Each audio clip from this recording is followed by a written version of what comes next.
Buenos días y bienvenidos. Vamos a continuar en el capítulo 2 sobre eso que hemos llamado el efecto Krishnamurti. Y hoy vamos a comentar algunos aspectos sobre nuestra situación mental, que podemos definir así como la de estar en una prisión sin barrotes, sin paredes y sin carceleros. Bueno, en primera instancia parece prometedor. Las personas que nos ayudan a despertar pueden ser de tres tipos. Tenemos los instructores, aquellos que hablan a nuestra mente, simplemente, solo a nuestra mente, dándonos información más conocimiento, no solo información y conocimiento. El instructor luego se retira y te deja, digamos, con sus aportaciones o el bagaje que te ha podido transmitir. El resto es obra tuya. Están los guías, que se interesan y se ocupan también de nuestra vida emocional y de nuestra vida práctica del día a día en el proceso de despertar. Por lo tanto, nos acompañan. En ocasiones nos instruyen, pero sustancialmente un guía nos acompaña durante un trayecto o un trecho de nuestra vida y búsqueda, que muchas veces es muy difícil diferenciar.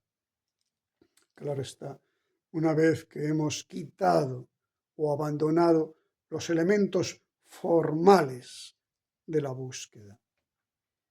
Y por último estarían los maestros, que nos dan algo, nos dan una nueva energía y nos ofrecen una nueva posibilidad de ser humanos.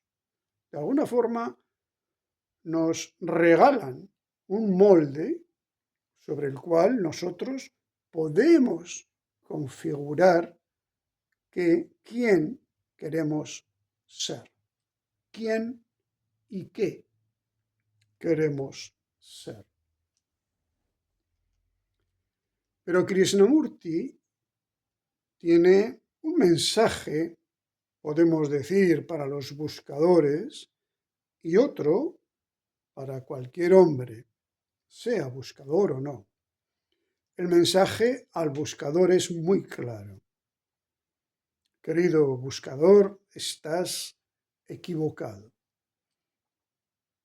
Tenemos que tener en consideración que Krishnamurti es un hindú que ha conocido todo el mundo de la religiosidad hindú. Y para su suerte o desgracia, ha conocido todo el mundo de la teosofía, que proveniendo de allí se enclava en la cultura occidental. Por eso al buscador le dice: querido buscador, estás equivocado. Estás equivocado en lo que crees. Estás equivocado en pedir ayuda.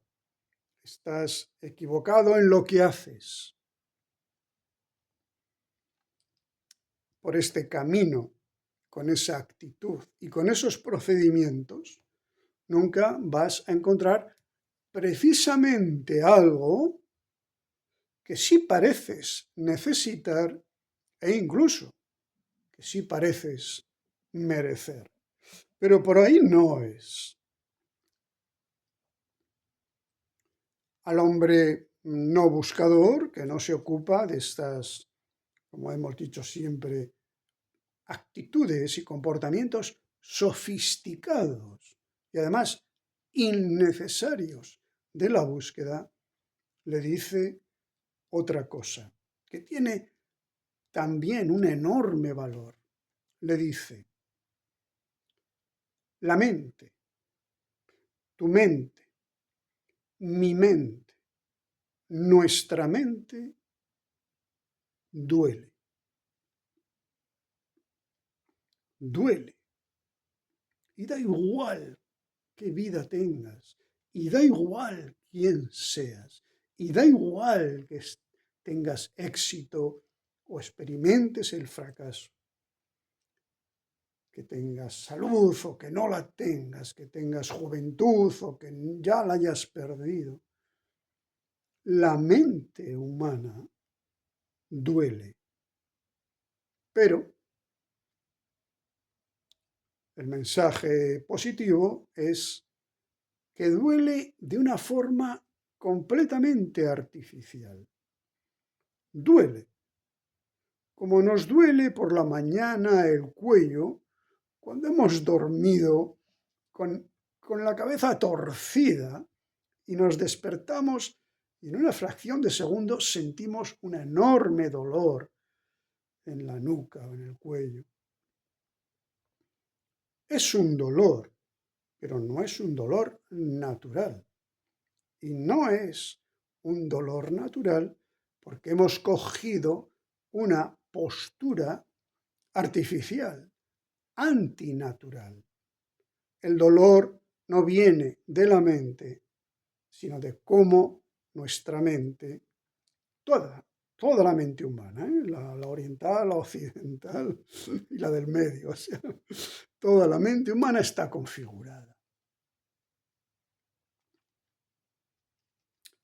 Así que un hombre puede llegar a sentir por momentos cómo se libera de ese dolor substancial que pertenece de forma permanente a la estructura de su mente.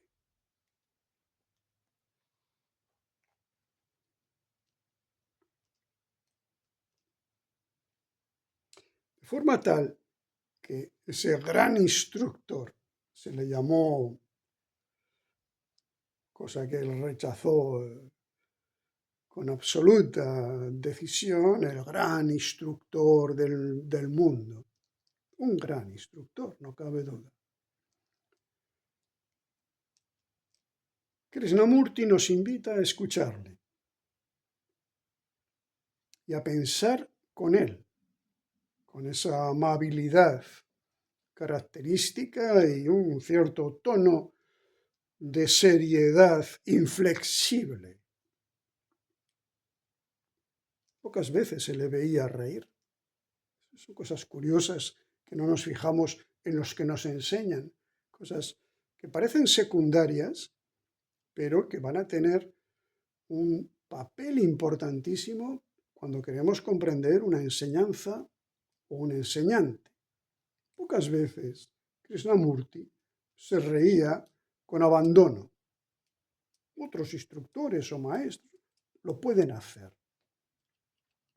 De forma tal que Krishnamurti nos invita, escúcheme atentamente, pero escúcheme sin descanso, sin interrupción, sin vacilación.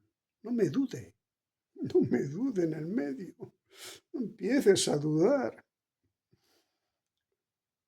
Y sin desviación.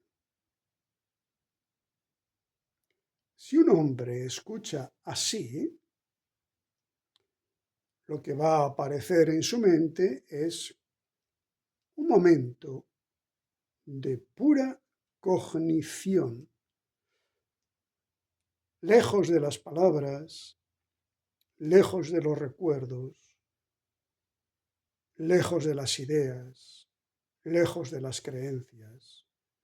Un momento de puro insight, o si se quiere, un instante de conciencia trascendental, en la cual el hombre y el buscador reconocen que su mente, que hace un rato pequeño estaba esclava, condicionada, limitada repetitiva, ahora mismo es libre.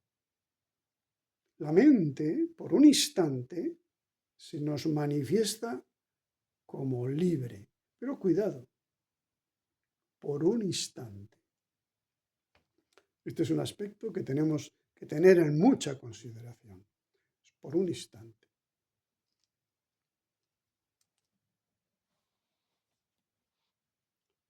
A Krishnamurti no le interesa que nos autoconozcamos como personas, mucho menos como personalidades. No le interesa que yo me conozca a mí mismo a través de una observación continua de mí mismo en la que voy anotando o voy observando ciertas constataciones. No le interesa.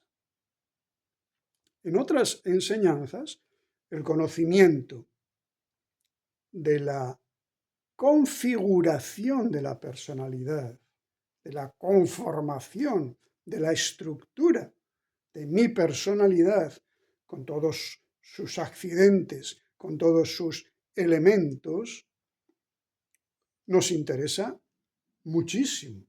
Y de hecho, la psicología en Occidente, el autoconocimiento, se ha entendido así, como el conocimiento de la forma, de la formalidad de mi propia personalidad. Pero eso no interesa a Krishnamurti, por supuesto, no interesa en general en el mundo del Vedanta, ni del yoga, ni de la meditación trascendental, ni del budismo zen, ni en otras muchas disciplinas, porque la formalidad de la personalidad se salta en un solo paso, de una sola vez. Así que tanto el hombre al que le dolía la mente, o el buscador que estaba inquieto intentando lograr esto o lo otro, ensayando hacer esto, ensayando hacer lo otro, conoce un instante de lo que, sin duda alguna, es la primera y la última libertad. Como tituló precioso libro a que ya nos referimos la última vez. Y ahora permitidme que haga un poco de literatura. Quizás hayáis leído Guerra y Paz de Tolstoy y quizás podréis recordar un personaje, el príncipe Bezúkhov. Este príncipe es una persona francamente inadaptada, claramente inadaptada, porque no se adapta a ningún ambiente, ni a la corte, tampoco decide el ejército, ni la religión, está inadaptado en todos los campos que se le pueden ofrecer. Este príncipe quizás sea un buscador o no, no lo sabemos. Pero este príncipe, en un momento determinado, cae prisionero de las tropas de Napoleón. Y cuando le tienen retenido,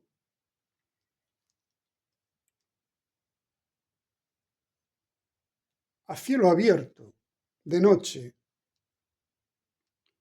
el príncipe tiene alguna constatación de su situación personal, vital, mental, definitiva, de toda su situación. Y entonces exclama riéndose y exclama llorando a la vez: ¿prisionero? Dice, ¿prisionero yo?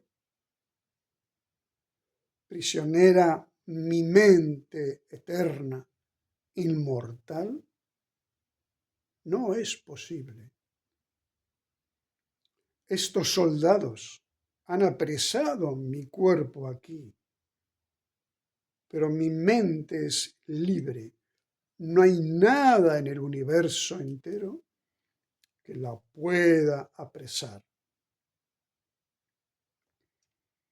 Por supuesto, los que están a su alrededor no entienden nada y creen que ese momento de conciencia que experimenta el príncipe es sencillamente un momento de desorganización mental, es un momento de desvarío mental. Los buscadores sabemos que no es así. Y aquellos que siguen o acompañan a Krishnamurti saben perfectamente que no es así. Ahí no hay ningún desvarío. Hay para un occidental una experiencia cumbre, un insight verdadero, y para un oriental un momento de consciencia, o si se quiere, un momento de despertar.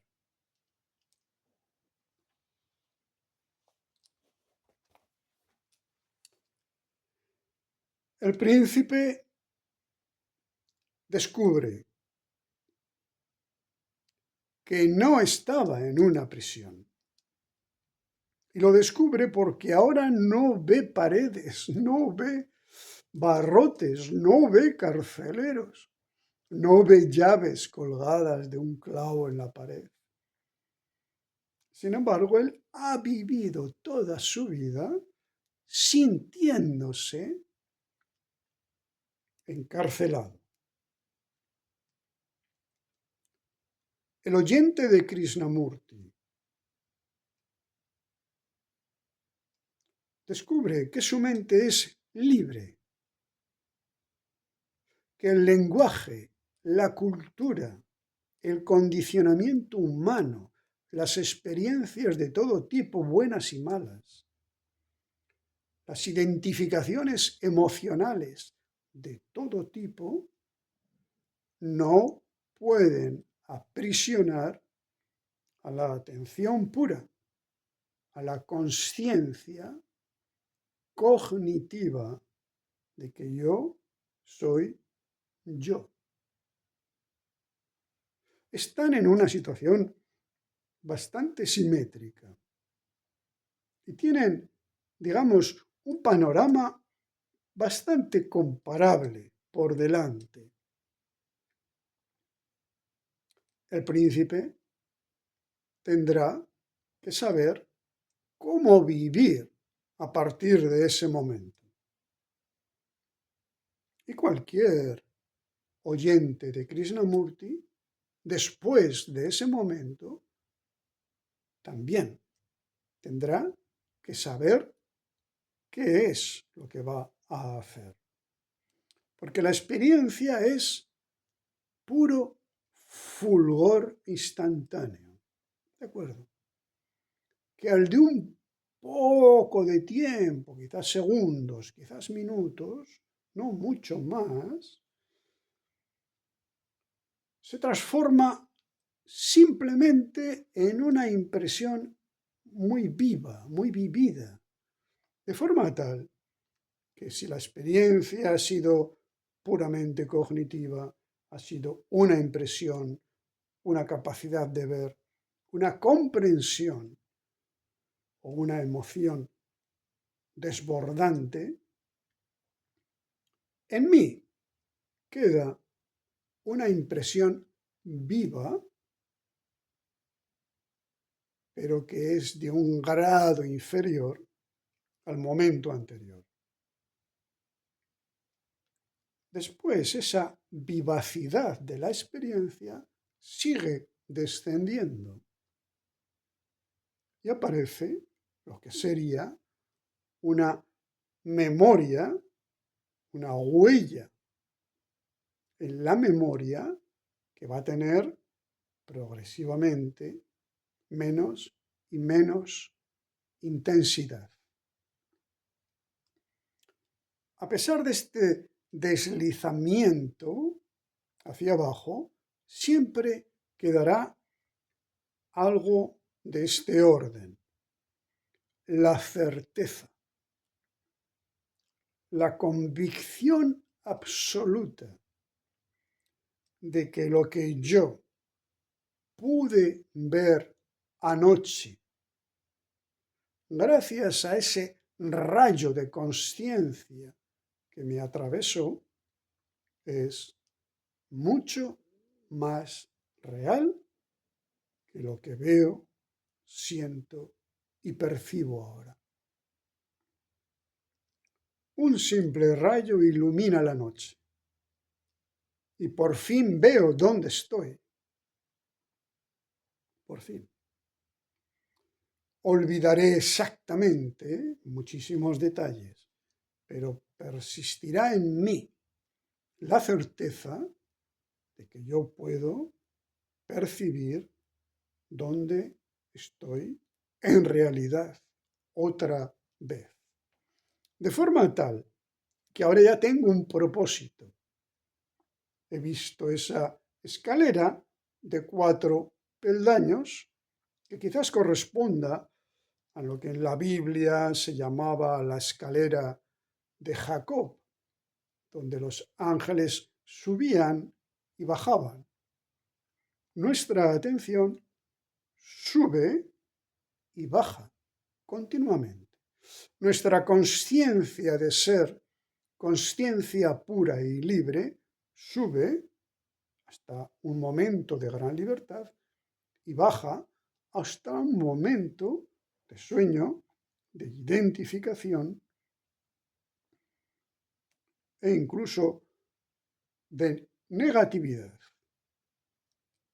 Este movimiento va a ser constante a partir de ahora, pero yo voy a descubrir lo siguiente. Si yo realizo intentos, del orden que sea, ahí ya no tenemos que ser, digamos, muy selectivos. Si yo realizo intentos como soy capaz de entender, empezaré a sentir que puedo ir no solo de arriba a abajo, que se va fácil, se va por las propias, digamos, dinámicas de las fuerzas descendentes, sino también de abajo hacia arriba. Y pasaré de la certeza a recordar lo que viví, a sentir lo que viví y a, de alguna forma, tener una experiencia equivalente, no igual, pero sí equivalente a la que tuve en ese momento, en la charla, escuchando al señor Krishnamurti, por ejemplo. Porque la cuestión es la siguiente. Krishnamurti no nos habla de nada más. Nos deja con ese chispazo de conciencia que nos arreglemos como buenamente sepamos, como buenamente podamos. Pero, como le sucedería al príncipe, después de ese momento cumbre, el príncipe tiene que saber vivir. No lo puede dejar en el puro recuerdo. Me sucedió aquello y qué interesante o qué bonito fue. No, tiene que incorporarlo. Tiene un verdadero imperativo ético con su propio ser. No es una experiencia banal. Tiene que decidir qué va a hacer con ese momento, qué va a hacer con esa posibilidad. En realidad, a partir de ahí se plantea, pero bueno, ¿quién soy yo? ¿El de arriba o el de abajo?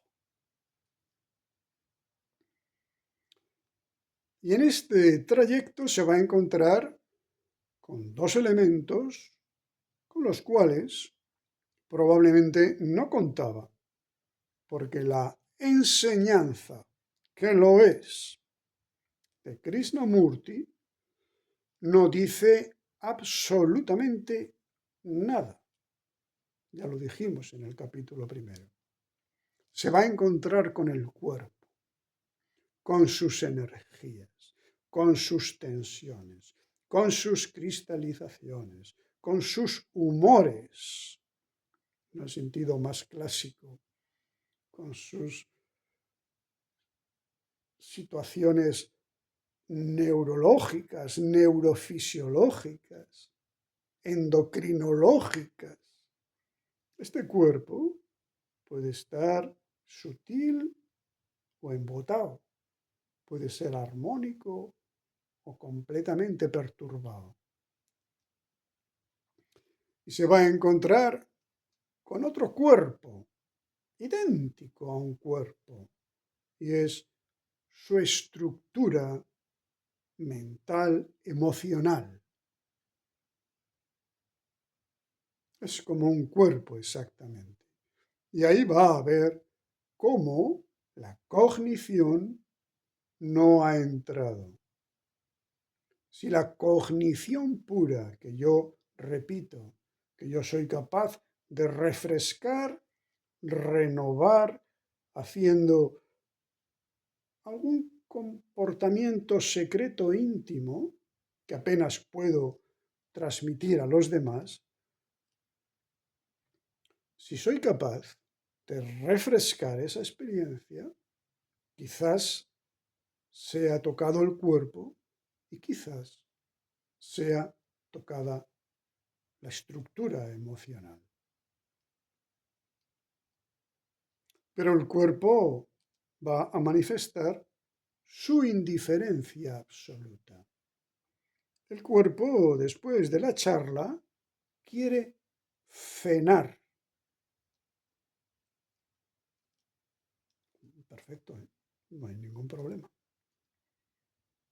La emoción, después de la charla, quiere sea aplaudir, sea hacer una observación o criticar un poco.